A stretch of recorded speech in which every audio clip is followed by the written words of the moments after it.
Vamos lá. Querida, você está boa tarde. Aí, boa tarde Boa para tarde. todos nós. Para mim são 17h15. Para aí você 1h15, não é isso? Isso. Né? Você está falando de Rio das Ostras, estado do Rio, né? Eu estou em Rio das Ostras. É uma cidade que, para quem não é do Rio, é próximo a Cabo Frio, Búzios, é a região dos lagos do Rio de Janeiro, né? Isso. Uma Como eu já cidade tinha praiana. falado. Isso, praiana. Eu nunca fui em Rio das Ostras, já fui perto, mas ainda não tive o prazer de conhecer. Mas meu filho fala que é bonito, que ele já foi lá na casa dos primos e tal. E eu estou falando aqui de Portugal, estou aqui em um distrito de Leiria, né, um lugar chamado...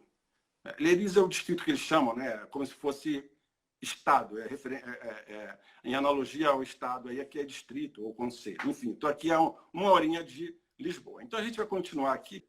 Sueli Azevedo, como eu falei, ela é psicóloga e é filha de um personagem muito marcante na história da música cristã evangélica no Brasil, que foi o Josias Menezes, e ainda o é pela história que permanece aí a gente contando. E você cresceu, Sueli, assim, nessa ambiência, né, cristã evangélica, com um pai que tinha assim, muita atuação, uma atuação bem ativa, como eu falei, pioneira até, né, na história da música gospel brasileira via rádio, mas você profissionalmente escolheu a psicologia, né? Como foi assim esse desejo, digamos assim, acadêmico de você? Foi a primeira opção que você pensou em termos vocacionais? Ou tinha outra coisa que você desistiu e pulou para a psicologia? Conta para gente. Não. Eu costumo dizer que eu sou psicóloga desde a minha adolescência. Eu escolhi a psicologia, eu devia ter meus 12, 13 anos, quando uma prima trouxe até a nossa casa, ela morava com a gente, e ela trouxe um livro chamado Corpo Fala. E ali eu comecei a me encantar pela psicologia e eu já escolhi que eu queria ser psicóloga. Mas o meu pai, ele dizia que o psicólogo não ia ficar bom da mente, não ia ficar são da mente. Ia dar todo psicólogo tipo um probleminha, meio desorientado. E para meu azar, tinha uma pessoa do nosso círculo de amizade que era psicólogo e era meio... Não era assim muito orientado. E aí ele ficava, olha, fulano, como é que é? E é psicólogo e tal. E eu ficava com aquela dúvida porque eu queria muito ser psicóloga. Eu não me imaginava em outra profissão, mas ao mesmo tempo eu não queria ficar doida, né? Então eu ficava naquela situação assim de horror, mas acabei me formando um pouco tarde, que eu me casei muito cedo, com 17 anos, e eu fui me formar, eu já tinha meus 35, eu nunca abandonei meu sonho, né? E é até um incentivo que eu sempre faço para as pessoas, a gente nunca deve abandonar nossos sonhos, eles não têm prazo para serem concluídos, mas um dia serão. E aí eu não abandonei meu sonho, e aos 35 anos eu me formei em psicologia, e eu fui um grande orgulho para o meu pai, ele sempre foi um grande incentivador da minha carreira, e sempre era meu fã, sempre falava, minha filha é psicóloga. Acho que depois que ele viu que eu não fiquei doidinha, quer dizer, eu acho, né, que não. Deixa eu falar agora. Essa risada foi meio estranha, eu acho que ele ficou meio doidinho, mas tudo bem. Brincando aqui. Mas olha só, então ainda falando aí no trabalho do teu pai, do Josias Menezes, né, para a gente fechar esse tema, a gente lembra, os mais antigos, os mais jurássicos, nos quais eu me incluo, a gente lembra que no programa que teu pai fazia na rádio, que era o Peça Seu Preferido, o famoso programa, tinha um momento que ele felicitava os aniversariantes do dia ou do mês. Então, quando ele vinha esse quadro, entrava uma vozinha de uma menina cantando parabéns a você! Começava a rir, igual você riu agora há pouco aí, entendeu? Porque isso aí te trouxe algum problema? Você lembrar disso aí? Assim, pergunta, né? Só para... Foi uma situação muito engraçada, porque até as nossas crianças hoje não têm muita noção do que era um gravador de voz dentro da casa nos anos 60. Então, eu sou de 63, isso deve ter sido por volta de 68, 65, 69, eu devia ter meus 5, 6 anos. E o meu pai chega em casa, então, com um gravador de fita cassete, né? Quem sabe o que é isso é grupo de risco, tá? É grupo de risco para ficar em casa na pandemia. Então, era um gravador comprido, preto, com uma fita cassete. E eu pedi para ele estava saindo já de casa pro programa, e eu falei, pai, deixa eu gravar uma coisa aí. O que você quer gravar, menina? Ah, qualquer coisa. E aí ele botou para gravar e eu, vou cantar parabéns para você. E eu comecei a cantar o parabéns para você, e no meio eu dei uma gargalhada, a gargalhada deu volta. E Mauro está dizendo aqui que na hora que ele editar a fita, ele vai botar a gargalhada original. Parabéns pra você. E aí eu gravei naquele dia, tinha um amigo dele fazendo aniversário, e ele quis botar para homenagear esse amigo, e o que choveu naquela época eram cartas, né? Carta, correio, né? Sim. Então o programa dele era movido a cartas de correio, e aí começou a chover cartas, não tira a gargalhada do ar, não tira, não tira. E esse programa ficou no ar por mais 16 anos, porque ao todo ele foi de 62 a 82, né? Uhum. Então ele ficou no ar mais uns 14 anos aí rindo, depois ele foi para outras rádios e ele continuou levando essa gargalhada, e eu fiquei como a menina da gargalhada. Ok. Eu quis fazer esse registro porque muita gente, às vezes, pode ainda... Quem conhece, quem lembra da menininha, pode não ligá-la à sua pessoa, por isso que eu fiz questão de relembrar aqui. A gente voltando aí para o papo continuando o papo sobre psicologia, né? Assim, além de você, que eu conheci da minha, eu sei de outras pessoas, até no meio evangélico, que são psicólogos de formação. A gente pode lembrar aí do pastor Silas Malafaia, que eu acho que não exerce. E eu, particularmente, eu lembro aqui o compositor Jorge Guedes. O Jorge Guedes, inclusive, ele clinica, estou certo falar isso, né? Ele exerce a profissão, tem o consultório, né?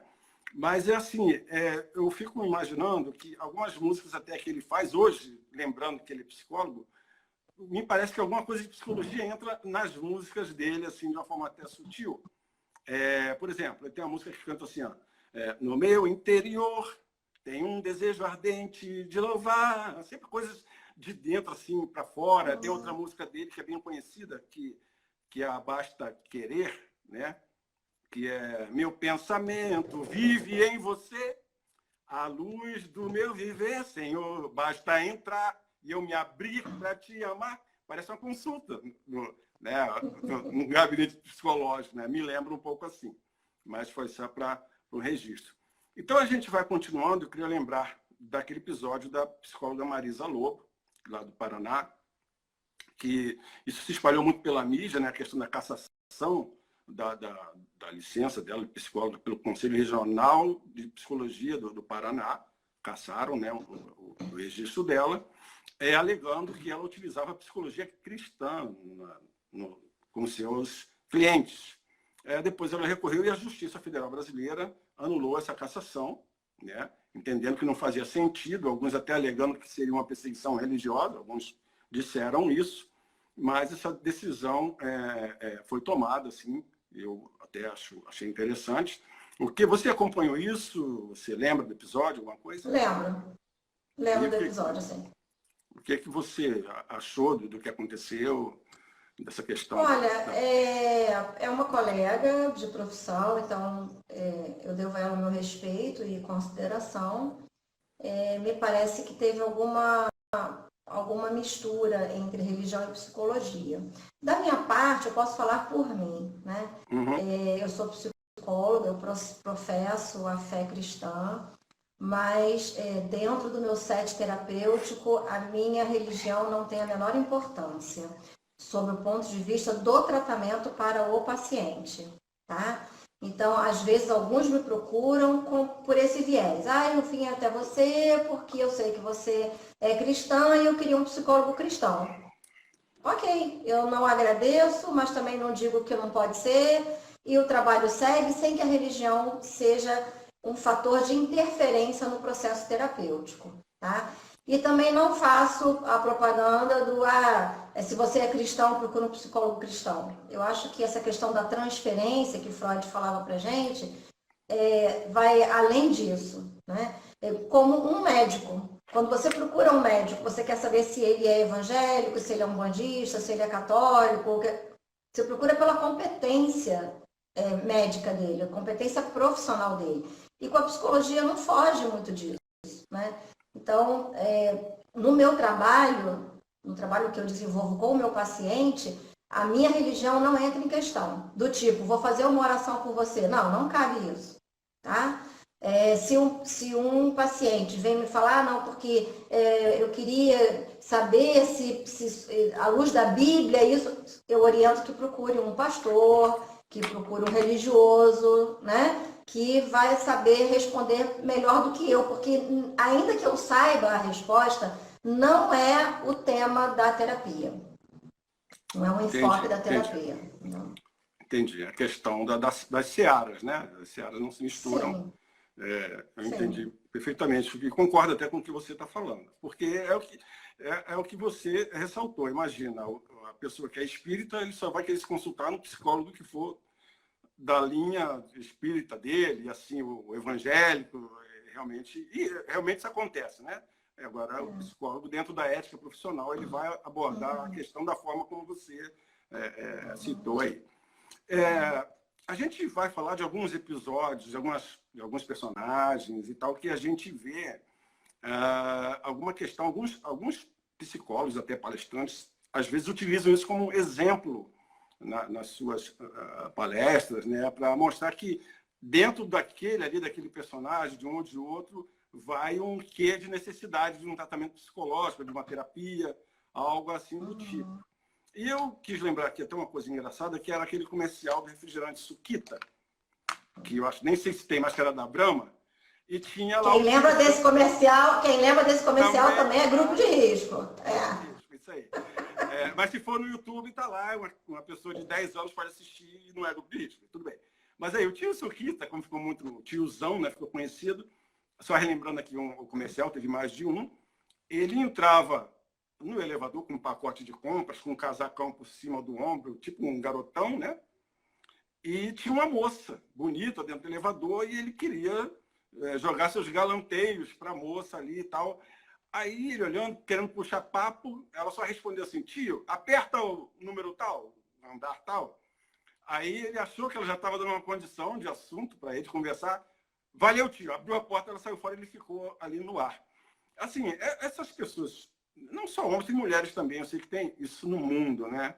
De, assim, o cara tem uma idade mais avançada e ele acha que é um garotão e quer se misturar com pessoas mais jovens, quer fazer a corte a uma menina que tem idade, assim, vamos dizer assim, nenhum preconceito aqui em questão de idade, de relacionamento, mas que tem idade para ser neta ou até filha dele.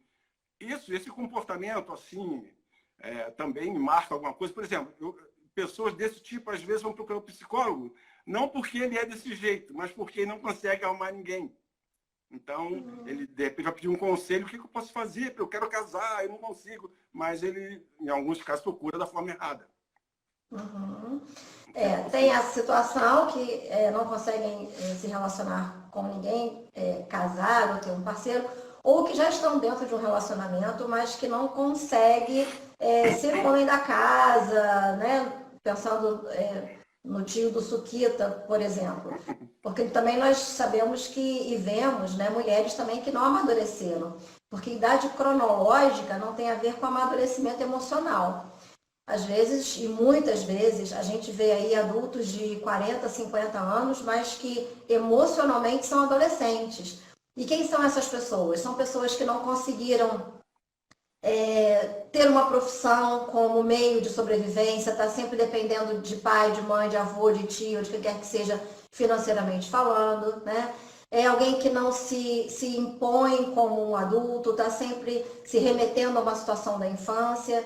E aí, quando essas situações aparecem, na verdade, é a ponta do iceberg. É só o que está lá aparecendo. O que a gente vai trabalhar é o que está aqui embaixo.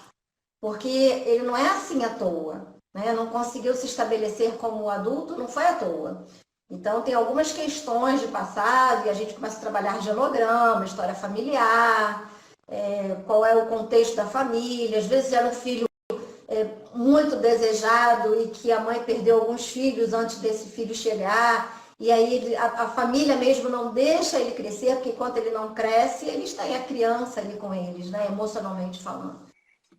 Então a gente começa a perceber esses perfis, esse comportamento, e a gente vai ver que em outras áreas da vida também não se estabelece. Não se estabelece no trabalho, não se estabelece numa relação afetiva, não se estabelece dentro de uma relação social. É sempre aquele adolescente, emocionalmente falando, está sempre nesse perfil de adolescente.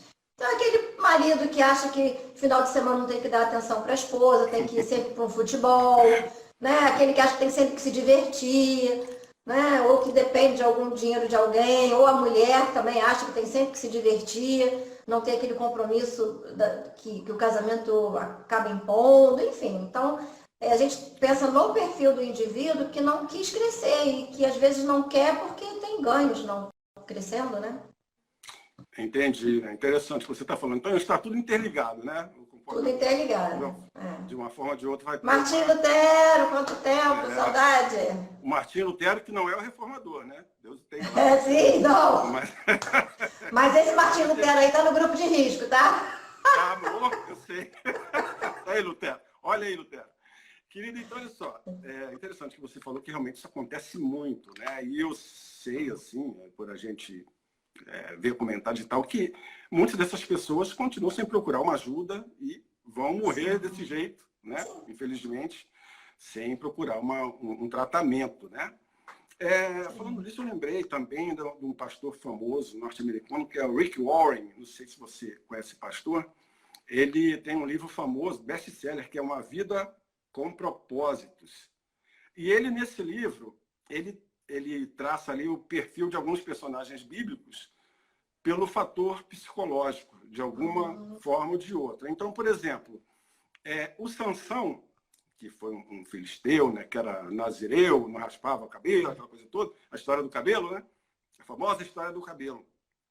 Ele diz nesse livro que o Sansão, já era um homem feito, ele era uma pessoa codependente assim, no caso da Dalila. E assim, pelo amor que ele tinha pela Dalila, quase uma cegueira, né? Nesses casos assim, Sueli, você acha, a gente falando de Sansão, e você transporta para os nossos dias, né? Para as pessoas que você possa ter lidado potencialmente aí, você acha que assim, Sansão ele tinha esse potencial todo de um cara codependente mesmo da mulher, e essa cegueira amorosa, em muitos casos aí que acontece por aí, ela é tratável do ponto de vista psicológico? Sem dúvida nenhuma. Porque a pessoa mais importante para a gente, Elvis, tem que ser a gente mesmo. Sim. A partir do momento que a gente coloca na nossa vida uma pessoa com mais importância, isso já faz parte da patologia. Você já identifica aí que tem uma situação patológica permeando esse indivíduo, que pode ser, repito, né, de uma história familiar, né, ou por conta de algum trauma vivido na sua infância, na sua adolescência, mas a pessoa mais importante para a gente tem que ser a gente mesmo. Porque enquanto a gente investe na gente como pessoa, né, a frustração, eu diminuo a frustração consideravelmente. Quando a gente põe a nossa expectativa numa outra pessoa, é o outro que vai me fazer feliz, né? Eu dependo desse amor do outro, eu só sobrevivo se esse outro existir, né? Eu estou dizendo que eu não sou uma pessoa importante. E isso começa a gerar uma baixa de autoestima, e no momento em que esse outro não corresponde a esse amor da forma como eu idealizei, porque essa situação de que o outro vai me suprir de amor é uma idealização nossa, está tudo aqui, né? Então, quando o outro não atende a minha expectativa de amor, de afeto, de carinho, de consideração, o que acontece com a gente? A gente se frustra. Então, de frustração em frustração, a gente vai meio que marcando, né? Ninguém me ama, ninguém me quer, ninguém gosta de mim. Então, vai cada vez reforçando mais esse lugar, tá? E esse indivíduo, a tendência, até que ele se cure, é que ele vá buscando sempre amores impossíveis. Porque aí ele sempre se coloca nesse lugar. Realmente, eu não sou amado, eu não sou querido, ninguém me ama, ninguém me quer. Entendi. Ninguém me chama de meu amor, né? Como Ninguém me chama de meu amor. E aí, Elvis, pegando esse gancho aí do Sansão, é interessante que eu já recebi no meu consultório alguém com essa frase, né? Está num casamento ruim e eu pergunto, por que você está nesse casamento? O que tem nesse casamento que te prende, né? E a pessoa fala, porque eu não sei viver sem ele ou não sei viver sem ela. E são pessoas de 35 anos, de 40 anos. Aí eu pergunto, quanto tempo você viveu sem ele? Ou quanto tempo você viveu sem ela? Como que agora você não consegue viver sem essa outra pessoa? Então a pessoa para e, poxa, é verdade, né? Você chama a pessoa a razão, né? Sim. Com esse comentário teu aí. Ainda continuando aqui no próprio pastor Rick Warren, a gente também lembra um episódio fatídico na vida dele, que foi o suicídio do filho de 27 anos. Ele tinha um quadro depressivo, embora fosse um rapaz, conforme os pais disseram, um excelente rapaz, que gostava de ajudar as pessoas e tal, mas ele tinha um quadro depressivo. E chegou ao suicídio, né? Você tem muita procura no teu consultório de pessoas com quadro depressivo, não importa de que vertente que seja? Sim. Mesmo sem a pandemia, a gente já vinha vivendo um período em que a depressão estava em alta, né? As pessoas depressivas vinham procurando cada vez mais os profissionais da psicologia e o meu consultório não era diferente. A depressão, eu entendo que ela veio com esse imediatismo, né? Então, quando as pessoas começam a ver que as respostas não são tão imediatas como a velocidade da internet, de um e-mail, de uma mensagem de WhatsApp, então começam a se frustrar e entrar em depressão. E quando entra nesse buraco da depressão, você está no olho do furacão, então você não consegue nem enxergar o motivo que você está ali, né? Mas eu tenho o privilégio de ter tido depressão em 1996, né? Eu tive uma depressão muito profunda, eu tive síndrome do pânico e eu agradeço ter tido isso. Lá naquela época eu ficava perguntando por que eu? Porque eu lembro que eu tinha a sensação que eu tinha entrado num buraco que nem Deus me encontrava. Mas agora eu acho maravilhoso ter passado por essa experiência, porque hoje quando alguém chega à minha frente, um paciente, e diz para mim, doutora, eu vou sair disso, depressão tem cura, será que vai ter um dia que eu vou conseguir sair de casa sem que meu coração quase salte do meu peito? E aí eu posso dizer sim, vai, porque eu estava aí um dia sentada na sua cadeira e agora eu estou do lado de cá. Então isso dá muito conforto para o outro saber que, poxa, alguém que está me tratando sabe exatamente o que eu estou sentindo, né? Então a depressão, ela é uma patologia emocional que está latente ali. A qualquer momento ela vai ter um start por alguma razão, ou por um luto, ou por um estresse emocional, que foi o meu caso, uma estafa emocional, e outros por perdas de trabalho, outros agora pelo confinamento. Então ela vai ter vários motivos para o indivíduo entrar em depressão. Não é uma receita de bolo, tem aquilo, vai ser assim, que a mãe teve, que o pai teve. E a tendência, Elvis, dos que estão em volta, que não entendem isso, é achar que é frescura, que é bobagem, que, nada a ver. E não é bem assim. Eu também passei pelo mesmo problema que você, eu acho que foi em 2009, 2010. Eu também passei um período meio depressivo por alguns problemas. Depois teve a morte dos meus pais também, que eu não segurei muito bem na época. E tive síndrome de pânico também. Mas eu procurei psicólogo. Até mandar um abraço, que é uma amiga, independente de ser psicóloga. Não estou dando um abraço para uma concorrente, estou dando um abraço para uma amiga. Que é minha colega. Eu não tenho concorrentes, eu tenho colegas. Ótimo, para a sua colega e minha amiga, a Beth Valentim, que é uma psicóloga que ajudou a psicóloga até da família, né? Esse apoio nós tivemos na família, que você disse aí que alguns acham que é frescura no seio da família. Com a gente foi diferente, que cada um entendeu e tal. E mesmo antes disso, a minha esposa falava algumas coisas que ela achava que eu sempre fui um cara meio sanguíneo e tal. Pô, você precisa de um psicólogo, mas o homem às vezes é meio reticente com esse negócio, né? É o que você falou, isso é frescura, vou procurar psicólogo. mas relutei bastante, mas depois que eu fui psicólogo eu vi que a importância que tem dessa ajuda. Ainda seguindo nesse tema da depressão, né, que, como foi o caso do filho do Rick Warren, algumas pessoas têm essa tendência, não sei se a palavra é tendência, a palavra certa, ao suicídio, quem tem o quadro depressivo, porque na minha leiguice, eu entendo que o deprimido, quem sofre de depressão, quando está muito assim, aflora, assim, não tem compreensão do que ele está fazendo, assim, muitas vezes, o desespero, quando beira o desespero, né? E tem muitos que recorrem ao suicídio. Aí a gente lembra aqui, até um episódio, até de certa forma, hilário, que alguns comentaristas eles citam que o profeta Elias apresentava esse diagnóstico de depressão. Mas o que eu achei interessante ressaltar aqui é que, embora o Elias pudesse apresentar vou usar de novo a palavra, depois me diz se está certo, você corrija aí, essa tendência ao suicídio, no episódio que ele é assim, perseguido de morte pela rainha Jezabel, ele foge, se esconde, fica na caverna, e Deus chega para ele e fala, o que foi? Ele tal, não aguento mais, estão me perseguindo, eu estou fazendo a tua vontade, só fiquei eu, e tal, eu quero morrer, tira a minha vida. Ou seja, ele não foi corajoso ao ponto dele se matar. Ele queria jogar para Deus. Tira você, ô Senhor, tira a minha vida que...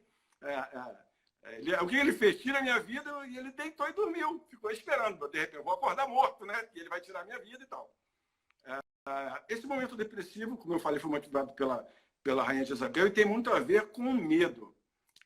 Você acha, assim, tem alguma palavra para dizer para a gente que o medo pode ser um fator inibidor, assim, da pessoa depressiva chegar, ter coragem de se suicidar, mesmo às vezes vindo essa vontade? O perfil suicida, ele não tem medo da morte. Ele tem medo de viver. A morte é uma saída para que ele não viva a vida que ele está vivendo. Não necessariamente ele vai estar em depressão. Tá? Vai estar deitado na cama lá, ou sem querer sair de casa, não. Às vezes é um rompante ali, acontece alguma coisa e a pessoa vai e comete suicídio. Tá? Tem uma linha de pensamento que diz assim, fulano fala tanto que vai se matar, mas quem vai se matar não anuncia. Não é bem assim. Cão que ladra não morde. Não é bem assim. A gente tem que estar, enquanto terapeutas, com os ouvidos bem abertos para isso. Mas a gente pode pensar, Elvis, num paradoxo, por exemplo, como a gente viu aí alguns prédios em chamas, tem o Andorinhas no Rio, tem o Joelma lá em São Paulo, Sim, que as pessoas estavam dentro do prédio em chamas, lá nas Torres Gêmeas também, e se jogaram pela janela. Então, nessa situação de perigo, a pessoa tem o cérebro reptiliano, que é o luta e fuga, né? Ele entra em ação e tudo que a pessoa quer nesse momento é ter o controle da situação. Então, eu não vou morrer aqui, eu vou me matar. Porque isso traz para ele uma forma de resolver, de decidir o que ele vai fazer com a vida dele naquele momento. Tá? Então, ao invés de ficar ali esperando que o efeito do incêndio faça ele morrer, ele resolve a situação antes, porque ele já sabe que vai morrer de qualquer maneira. Tá? Então, tem esse perfil suicida também, que é nessas situações de pânico, de pavor. Tá? Mas a gente tem sempre muito alerta em relação a esses pensamentos. É uma das perguntas até que está no meu protocolo de atendimento inicial, né, quando a gente faz a história clínica do paciente, se ele já teve pensamento suicida. Se a resposta é não, ok. Se ele me responde que sim, a segunda pergunta é, já tentou? E aí faz toda a diferença para a gente, enquanto terapeuta, a forma como ele tentou. Né? Eu tentei eu tomava 2 alprazolam, tomei 4. Né? Então, assim, a forma como ele tenta o suicídio, a gente começa a fazer algumas avaliações. Se aquilo realmente foi uma intenção de se matar, se aquilo foi só para chamar a atenção por alguma razão. Então, a gente tem que ter um ouvido bem afinado para esse perfil. Né? Então, mais ou menos, enquadra aí no Elias, né? Que ele quis chamar a atenção, que ele não queria se matar, né? Ele não teve coragem. Acredito que não, e talvez até por medo do que aconteceria caso ele se matasse. Então ele fala, Deus, resolve para mim, porque se você resolver, então tá tudo ok. Vai dar tudo certo. Então, talvez ele estivesse numa depressão tão profunda, né? Que eu acho que é que eu estive, que eu tinha essa sensação. Eu estou num buraco que nem Deus me encontra. Então, era um lugar que realmente eu não via saída. Não acreditava nem que Deus pudesse resolver minha questão ali, né? Então, e não é porque eu não tivesse fé, não acreditasse em Deus, não. Não, é um clique, é uma química emocional, uma química cerebral que dá uma baixa ali e começa a dar esses piripaques emocionais, porque o nosso corpo é água e química. Nós temos química funcionando no nosso cérebro o tempo inteiro. Então, quando dá essa baixa da química, da endorfina, da serotonina, que são as químicas que colocam a gente para a vida, né? Quando isso começa a ficar em baixa, a depressão chega. Então, o exame clínico também é importante fazer, né? Não é aquele diagnóstico depressivo, está em depressão. Que é a taxa de lítio, as taxas hormonais, um bom psiquiatra sabe avaliar isso muito bem. Bom, ainda continuando aí nessa marcha, citando alguns personagens bíblicos, aí, por exemplo, Pedro. Pedro sempre foi conhecido na história bíblica pelo temperamento dele, assim, profundamente sanguíneo, principalmente assim, no começo, né, que ele conheceu Jesus, da jornada dele com Jesus ali, Jesus em loco, né, liderando os discípulos, dos quais ele era um. E aquele episódio da extirpação da orelha do soldado romano Malvo, eu acho que exemplifica muito essa questão do ser sanguíneo. Não sei se conjuga com ira também, nesse caso, você é a profissional para me dizer isso. Mas assim, eu te pergunto, a pessoa sanguínea, ela tem mais dificuldade de procurar um psicólogo? Você encaixa nesse perfil do homem que, não, eu não preciso disso e tal. Sanguíneo pode ser homem ou mulher, qualquer pessoa, um ser humano, né? Mas essa pessoa, você acha, de repente, tem mais dificuldade de procurar, por ser tão tempestivo, assim, de procurar um psicólogo para esse problema dele? Geralmente, Elvis, salvo raríssimas exceções, a pessoa procura terapia, o terapeuta está no final da linha, né? Ele já tentou livro de autoajuda, já tentou conversar com o pastor, já tentou se aconselhar com um amigo mais velho, já falou com o parente, ele vai fazendo umas linhas tortuosas, assim, até que vou para terapia porque nada deu jeito para mim, né? Então, nós estamos numa ponta de linha. Quando ele chega lá na terapia, é porque tudo que ele já tentou não deu certo. E quando o indivíduo tem esse perfil sanguíneo, mais impulsivo, né? Bateu, levou, pensou, falou. Quando isso começa a atrapalhar a condução da vida, aí ele procura terapia. Tá? Que já tentou tudo, não deu certo, procura terapia. Ou é porque briga demais, o casamento está por um fio e o cônjuge fala, ou você faz terapia ou a gente acaba aqui. Ou porque é a mãe que diz, não, vai para terapia porque não tem jeito. E às vezes chegam lá com esse discurso. Eu vim porque o meu cônjuge falou que se eu não viesse o casamento estava acabado. E aí eu pergunto, quantos % de você está aqui? Pois é. Né? Agora, tem uns que chegam e falam, não, eu estou aqui porque realmente eu preciso. Eu cheguei à conclusão de que eu preciso de terapia. Esse é maravilhoso, porque ele já chega com 50% da questão resolvida, que é o querer dele mudar. Agora, quando vem, às vezes, sob uma ameaça, porque alguém indicou, alguém falou que precisa, então eu sempre pergunto, quantos % seu está aqui? Porque aí esse percentual dele presente na terapia, engajado no processo terapêutico, é que vai fazer o sucesso ou o fracasso do tratamento dele, né? Entendi. Interessante o que você está falando, porque realmente se ele for só por essa alegação de que mandaram e tal, for sem vontade, a coisa já complica, o tratamento até complica bastante, né? Enfim. Agora, um outro personagem que eu lembro aqui é o Moisés, né? Que conduziu o povo pelo deserto, aquele pessoal mala lá que reclamava toda hora. E alguns historiadores, que quando Moisés fala que ele era pesado de palavras é porque ele era disfêmico, ou seja, era gago. Eu quero saber com você, o gago, a gagueira, além de ser uma questão que pode ser tratada num fonoaudiólogo, né?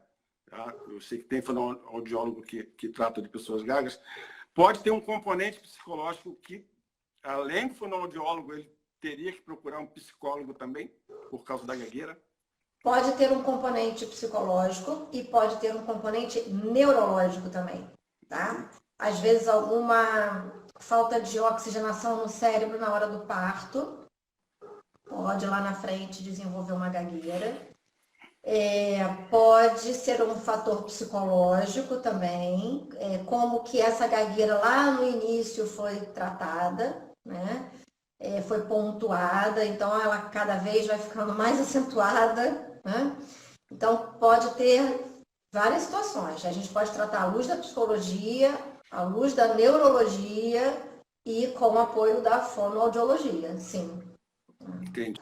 Ainda sobre um personagem, a gente falou do tio Suquita, que é o tiozão, o cara tem uma idade maior, mas, assim, exemplificando, a gente lembra também, que foi até um pouco falado um tempo atrás aí, fizeram uma comparação, não sei se deselegante ou não, acho que sim, será, até com o presidente da República. Eu estou falando do Johnny Bravo, que é um desenho animado, que é um rapaz, né, deve ter uns, vamos pensar aqui, 27, 30 anos, talvez menos, que ele é todo saradão, cabelo louro, cabelo penteado para trás, todo bonitão, assim, e ele tem dificuldade no relacionamento, porque ele não consegue travar uma conversa, um diálogo, ele vai muito pela aparência física, né?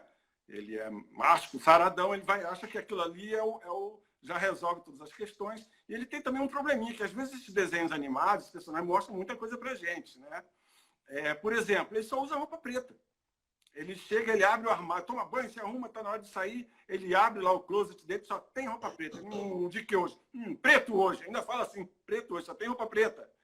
Assim, esses jovens, Cristina, também procura no teu consultório, você já ouviu falar de casos, assim, dessa dificuldade também de relacionamento, até amoroso, e chegar, às vias de procurar um consultório. Às vezes, né, Elvis, até esse estereótipo, né, do cara galanteador, né, do que precisa ali mostrar que é o cara, por trás pode estar uma baixa de autoestima importante. Ele precisa desse estereótipo de mostrar, de aparecer, porque no fundo ele é uma pessoa insegura de ser visto, de ser aceito, de gostarem dele, fica passeando aí nessas suposições, então ele se apresenta como uma pessoa, né, assim, então precisa às vezes ter um carrão, às vezes ter roupas de marca e mostrar que usa aquilo, mostrar que é intelectual demais. Por trás pode estar uma baixa de autoestima importante, porque ele precisa transparecer todas essas coisas muito glamourosas, né, para ser aceito. E para quê? Né? Quando a gente vê uma coisa assim muito estereotipada, muito exagerada, a gente pode parar um pouco e pensar, tem alguma coisa aí. Tá certo. E aí a gente pensa lá na família, vamos lá de novo na família desse indivíduo. Né? Como é que isso era apresentado, como é que foi estabelecida essa autoestima dele, como foi trabalhada essa autoestima dele, né? E aí, Elvis, quando eu faço o genograma, a gente levanta até frases que a mãe falava, que o pai falava, e aí a gente começa a ver frases muito pesadas, né? Foi você que quebrou, tinha que ser você mesmo, você tem uma mão furada, tudo que você segura cai, né? Você nem sei o que você vai ser da vida. Então essas coisas começam a ficar muito marcadas e começam a gerar uma baixa de autoestima importante no indivíduo, né? E aí quando chega lá na fase adulta, essas coisas começam a transparecer. Isso me faz lembrar bastante episódios do Criminal Minds, né? Tinha muito, sim, você conhece. Sim. Eu via muito, tem muita coisa já beirando a psicopatia também, né? Sim, aí a gente já entra numa outra... Eu quero falar com você, eu quero citar outro rei, um caso aqui também que eu acho emblemático também do personagem bíblico, que era o rei Acabe de Israel, que era um rei que foi um dos reis que fizeram mais mal aos olhos de Deus, o comportamento dele enquanto regente, e ele era casado com a fenícia Jezabel, que a gente já citou aqui. E em determinado momento, ele como rei de Israel, ele queria comprar um terreno de um vizinho dele, chamado Nabote, que ele tinha uma vinha, né, uma plantação de uvas, né, uma videira, né? E o rei Acabe queria comprar, ofereceu um valor, mas o Nabote recusou vender para o rei de Israel. Falou assim, não posso vender porque isso é fruto de herança, tem aquela coisa do valor estimativo, né? E eu não vou vender, não posso, me sinto muito, ó, Vossa Alteza, mas eu não posso vender. Qual foi a reação do rei, de um rei que era mau, que era cruel, quando se esperava uma reação dentro desses valores negativos, vamos dizer assim, dele? O que ele fez? Ele foi para casa muito abatido, indignado com a recusa do Nabote, e o que ele fez? Não quis mais comer, começou a fazer greve de fome, e deitou-se na cama, virou o rosto para a parede e ficou ali desse jeito. Até que a mulher veio falar alguma coisa e tal. Esse comportamento de um rei, assim, um cara já de idade, deve remontar também alguma coisa do passado, como você estava citando agora há pouco aí, porque ele, com a autoridade que ele tinha, não digo que ele tivesse fazer o mal, né? Mas, mesmo o outro negando, não era comportamento esperado de um adulto. Chegar para casa, fazer birrinha e tá, então não vou comer e vou deitar, virou para a parede para não olhar para a cara de ninguém. O que você me diz disso aí? Pois é, com todo respeito ao rei, né? E é um personagem da Bíblia, e a gente vê vários personagens da Bíblia adoecidos emocionalmente, porque eles eram humanos, né? Isso. Mas com todo respeito ao rei, ele faz muito o perfil do que eu chamo de rei bebê. Rei bebê. É o rei bebê. É porque ele tem uma baixa resistência à frustração. O rei bebê, ele não pode ser frustrado. Toda vez que acontece alguma coisa que sai do controle dele, da expectativa dele, aí ele faz a birrinha. E a birrinha de várias formas, né? A birrinha é a mulher faz uma comida e ele diz, não vou comer. Ou então o marido chama para sair, ela diz também não vou sair, porque rei bebê tem rainha bebê também, né? Pois é. Então, toda vez que essa expectativa ela é frustrada, né? O outro não fez o que eu queria muito que ele fizesse, e aí eu vou muito zangado para o meu cantinho e viro para o lado, viro para a parede e vou dormir. Baixa resistência à frustração. E olha, vou te falar, tem muitos casos do nosso convívio que chove assim, né? E às vezes não se dão conta, tá? De que são tão importantes, se colocam tão importantes, acham que o erro é do outro. Não, porque o outro, né? Transfere. Porque a culpa do outro é muito mais fácil a gente elaborar, né? Quando a culpa é da gente, eu já pego mais um pouquinho. Agora, quando a culpa é do outro... E você pode até observar, Elvis, que a gente tem uma tendência sempre de achar o culpado, né? Quem foi que fez isso? É a síndrome de Adão, né? A mulher que a culpa do outro é maravilhoso, porque aí a gente se libera da responsabilidade, do compromisso, é mais fácil de resolver.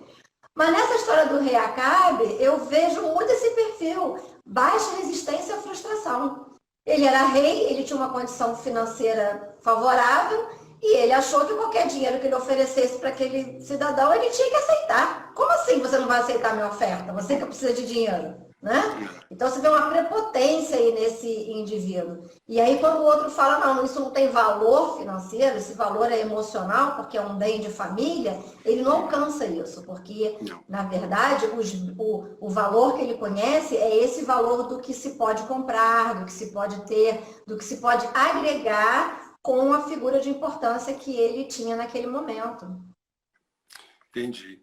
Interessante também o que você está falando, realmente. Rei bebê, eu fiz essa pergunta, nem imaginava que existia uma figura na psicologia denominada rei bebê, né? Dei um tiro aí e acertei, né? Ainda eu estou batendo muito em comportamento, principalmente masculino, que a gente vê muito, né? Até por ser homem a gente vê muita coisa assim. Amigos, até a gente mesmo, né? Se você não se policiar, às vezes você ser humano, está sujeito a cometer alguma... Não que seja um problema psicológico, né? Mas, enfim.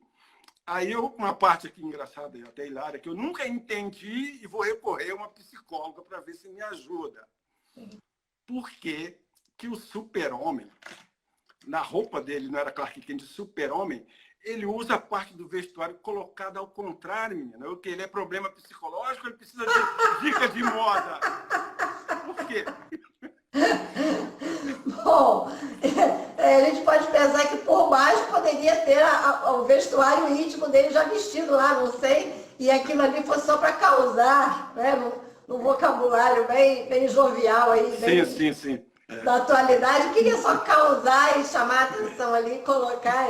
Ele era o super-homem, né? O super-homem não é um homem qualquer, vamos pensar. Ele é o cara. Mas já chamava atenção para o S enorme e tal. Você botar a roupa daquele jeito, eu nunca entendi isso. Mas, enfim, eu quero perguntar a você, eu citar um versículo aqui, Sueli, e eu vi também um pouquinho de psicologia nesse versículo, até uma aplicação possível. O versículo está lá em Tiago 5,16, que diz assim: confessai as vossas culpas uns aos outros. Aí já vem, orai uns pelos outros para que sareis. Eu me prendo até mais nessa, achei interessante, essa primeira parte, confessai as vossas culpas uns aos outros. Isso tem a ver com o trabalho de psicologia, ela tem, basicamente, assim, vamos dizer, o indivíduo que procura o psicólogo, ele vai confessar, né, os problemas dele para poder chegar a uma resolução da sua parte, da sua patologia, vamos dizer assim, né? Em alguns casos. Você não achou interessante essa parte desse versículo? Porque quando a gente fala das coisas que estão incomodando, né, tem um certo alívio nisso. É como se a gente dividisse com alguém um fardo que está muito pesado, né? Quando a gente vai para um set terapêutico, a coisa avança um pouquinho mais. Não fica só no, eu falei, agora eu estou me sentindo até aliviado por ter falado isso, né? Mas naquela fala, ele está mostrando a condução da vida dele, como que ele está agindo de uma forma e não da outra, por que ele está fazendo isso e quais os transtornos que têm surgido na vida desse indivíduo por conta dessa atitude ou dessa forma de viver que ele está tendo. Então, vai um pouco mais além. A escuta terapêutica, ela não para só no que seria uma confissão, no que seria deixa eu falar um pouco sobre o que está aqui me incomodando, eu quero dividir com você. Mas o que tem nas entrelinhas dessa confissão, dessa fala, desse estou dividindo com você o meu fardo, né? Então, nós temos uma escuta porque existe, Elvis, uma ideia muito errada que é assim, gente, eu não preciso pagar ninguém para me escutar. Eu já ouvi isso. Não preciso pagar ninguém para me ouvir. Só que o terapeuta não é um bate-papo de colega, não é um amigo ou uma amiga que está ali só, já acabou de falar, ouvi tudo, ok, tchau. Não. Né? A gente tem uma devolutiva, não é só um desabafo. E aí a gente tem aquela pontuação. Né? E se pensarmos dessa forma, né? Você falando disso, como é isso para você? Tem pessoas que chegam no consultório e falam assim, eu estou depressivo. Ok. Depressão para mim é uma coisa. O que é depressão para aquele indivíduo que está à minha frente dizendo que está depressivo? Muito genérico. Muito genérico. Porque eu estou desanimado, porque o meu trabalho, porque não sei o quê, porque o meu chefe. Então, ele pode estar num estado de tristeza, de insatisfação pessoal, que para chegar na depressão falta bastante caminho. Então, esse desabafo, esse confessar, ele vai um pouco mais além quando a gente está falando de um set terapêutico. Né? E quando a gente pensa nisso aí, confessar uns aos outros, né? A gente tem que ter também, se for alguém colega, tem que ter muito cuidado em saber com quem você vai falar isso também. Sim. Porque às vezes a gente vê muita fofoca do tipo assim, poxa, precisamos orar por fulano porque ele está passando pela situação assim. Entendeu? Contou então, para um espalha, né? Eu lembro uma vez, eu escutei uma fala do falecido Tancredo Neves, que alguém chegou perto dele e falou assim, eu vou te contar um segredo, mas você não pode contar para ninguém. E ele vira para essa pessoa e fala assim, então você não me conte, porque não, se o segredo é seu e você não está conseguindo guardar, não confie que eu vou conseguir. Não faz nenhum sentido, né? Se é porque segredo, né? A gente tem sempre um melhor amigo e vai contar sempre para esse melhor amigo, e aí?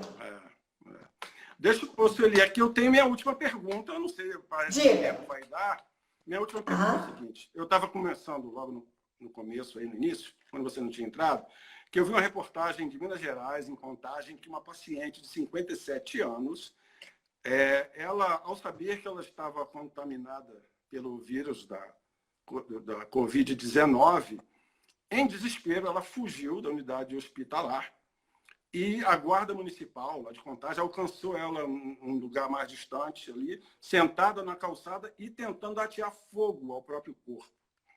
Eu queria que você dissesse, para a gente fechar, para essas pessoas que, não só pessoas que tenham pego a Covid-19, tenham sido infectadas, mas as pessoas que estão sãs ainda em casa, ainda não, estão em casa sãs, né? E com medo, às vezes, de sair, até dentro de casa. Está havendo muitos casos de ser contaminado dentro de casa, né? Por um motivo ou outro e tal. Eu queria que você deixasse uma palavra para essas pessoas que estão em casa, que estão meio temerosas, estão assustadas. A mídia, às vezes, extrapola muito no que eles estão divulgando, né? A gente tem acompanhado alguns problemas, principalmente no Rio de Janeiro e em São Paulo, por exemplo, e tem muita gente em casa assustada com isso. Eu queria que você tecesse um comentário.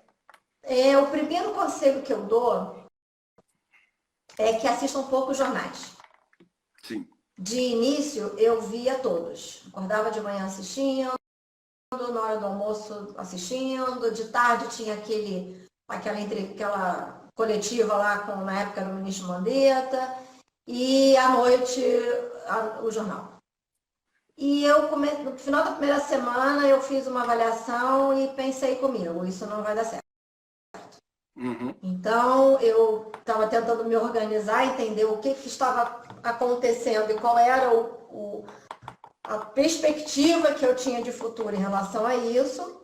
Então, eu tenho um espaço atrás da minha casa e eu organizei esse lugar aqui, não é o meu consultório, né? Meu consultório é próximo aqui, mas é um espaço que eu me organizei aqui. Mauro me ajudou a colocar, trouxe os meus livros, botei aqui nessa estante, enfim, para poder atender meus pacientes. Então, quando eu vou atender, eu saio de casa, né? Eu visto uma roupa de sair de casa, passo uma maquiagem e venho atender nesse espaço aqui. Eu tenho total privacidade, enfim. Então, a gente precisa criar rotinas novas para esse tempo que a gente está vivendo. Nós vínhamos todos numa rotina. Acordar de manhã, vamos pensar nas mulheres, né? Acordava de manhã, botava o filho para a escola, ou então tinha que já preparar o almoço porque tinha que botar o filho para a escola meio-dia. Então levava, buscava e depois um dever de casa, ou um trabalho que ia realizar, ou uma academia, ou enfim. Nós tínhamos as nossas atividades, faculdade, curso.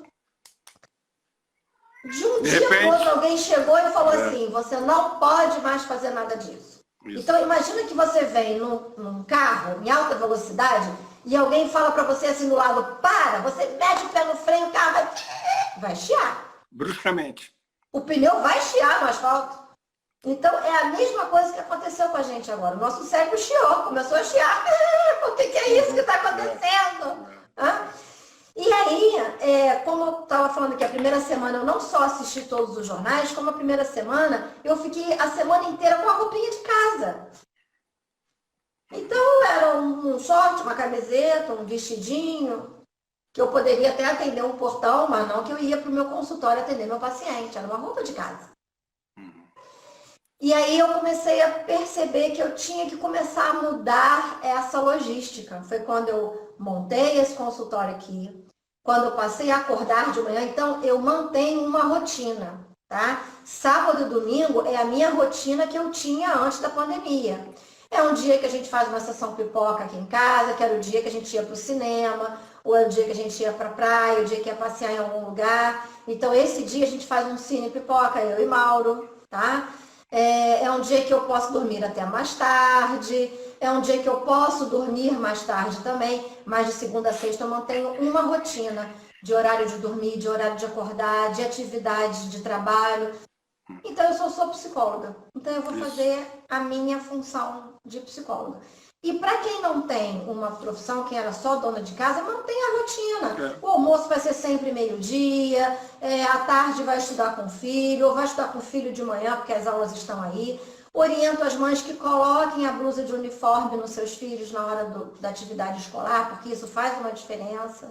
Sim. Normal, com pandemia, sem pandemia. Tem dia que a gente está em maior gás de fazer tudo, tem dia que, o dia hoje está pesado, mas a gente vai. Né? É o alto e o baixo que a nossa vida tem, normal. E na pandemia nós vamos ter isso também. Na pandemia nós vamos ter dias muito bons e vamos ter dias que a gente vai estar muito desanimado. Mas o importante é que a gente pense que tudo tem um fim. Nada é para sempre. Nada, nada, nada é para sempre. Tudo um dia vai ter um fim. Então um dia vai ter um fim. Vai ter uma vacina, vai ter erradicação do vírus, vai ter... Não sei. Como vai ser o fim, eu não sei. Mas também não estou pensando nisso. Eu estou vivendo só o dia de hoje. Porque é só no hoje que a gente tem a certeza. Eu não tenho a certeza de amanhã. Eu tenho a certeza do hoje. E só por hoje eu vou fazer isso. E eu tenho encontrado as pessoas. Eu moro a 5 quadras de uma praia deserta. E às vezes eu vou lá. Tá? Pego o carro e a gente vai lá. A minha rua quase não passa ninguém. Eu caminho todo dia, vou até o final da rua e volto, dá 30 minutos de caminhada. Vai eu e Mauro. Vou de máscara. E quando eu tô com vontade, eu vou à praia tomar um sol lá de meio-dia para ter a vitamina D. E eu falo para as pessoas, isso vai acabar. Vamos pensar positivo. A gente tem que pensar que isso vai terminar. Isso. Vamos pensar positivo. Então eu incentivo as pessoas por quem eu passo, que passam por mim, essa palavra de ânimo. Vai passar, vai passar. Vamos pensar positivo que isso vai passar. Daqui a pouco a gente está se abraçando. A minha filha às vezes passa aqui com o meu netinho no carro e eu, às vezes dá um nó aqui, mas eu, vovó te ama, meu lindo. Eu boto o coraçãozinho e falo, vovó te amo, isso vai passar, daqui a pouco a gente vai se abraçar. E tô sempre animada. Porque é isso que a gente precisa passar, essa animação. Se algum dia não estiver bem, que para mim também não são todos os dias que estão bons, não. Eu sou normal, eu sou psicóloga e sou gente. Né? Então tem dia que não tá afim de ver ninguém, normal, gente. Tá? Mas o que a gente precisa sempre é pensar positivo. Procura trazer à memória aquilo que pode te dar esperança. E jornal não nos traz esperança. Jornal só vem de tragédia. Desde que o mundo é mundo. Tem jornal que se você espremer assim, sai até sangue. Então, não fique fixado no jornal. Você precisa saber o básico, o mínimo necessário. Então, assiste um de preferência de dia, não de noite. Tá? De preferência de dia. Assiste aquele até onde você consegue ver. Se sentiu que até aquele está incomodando, para de ver. Tá? Eu não assisto mais nenhum e já avisei Mauro, eu falo, olha, um dia que tiver uma notícia assim, muito importante, que você acha que seja importante eu saber, você me conta. Mas esse negócio de ver essas cenas aí, não quero. Para você ter um exemplo, Sueli, até aqui mesmo em Portugal, não dá para eu assistir o noticiário, porque as televisões aqui o regime é socialista, né? Mas um socialista, todo mundo gosta do capitalismo, entendeu? É um socialismo disfarçado. Só para o sistema de governo e tal. O noticiário aqui, a mídia é toda...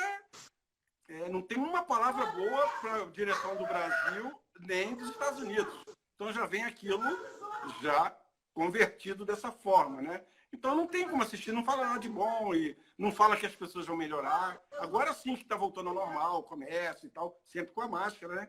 Mas o noticiário antes aqui era só mostrando aquela música horrível ao fundo, e mostrando os hospitais, e morreram não sei mais quantas e tal, coisa horrorosa de, imagino, as pessoas de idade, que aqui também em Portugal, a massa, ela sofre aqui, porque o salário é desse tamanhozinho e passa situação difícil.